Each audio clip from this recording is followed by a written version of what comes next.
The question is, when I will start the third chapter, will I start to study even the kanji I see in the vocab pages, or just wait until the end of the book? So the answer to this is that you don't need to learn to recognize and write every single kanji that Genki presents you in the third chapter and on. If you want to use Genki to learn kanji, which I don't necessarily recommend, only worry about the ones in the back of the book. So there's like 10 or 15 per lesson. Genki introduces vocabulary with kanji that you don't necessarily need to know yet, just so that you can get used to seeing them. Because when you see them in real life, they are going to be in the kanji form.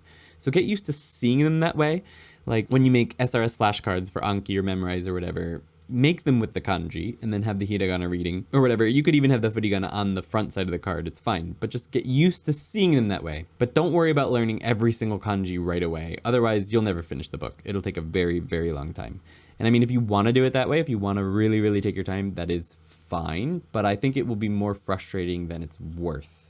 It's probably worth taking your time to learn kanji in a separate way, like using RTK or using Wanikani or something like that. Or just reading a lot of books with things like Kindle, so you can get used to seeing kanji. I know a friend of mine that's in the Discord. She doesn't usually come to the streams these days, but she never studied kanji formally. She just reads a lot, and she picked up kanji that way. And she was able to pass N1 without ever formally studying kanji. So that's another option, just read a lot.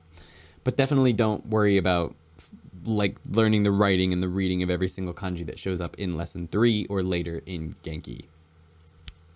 Okay, sweet.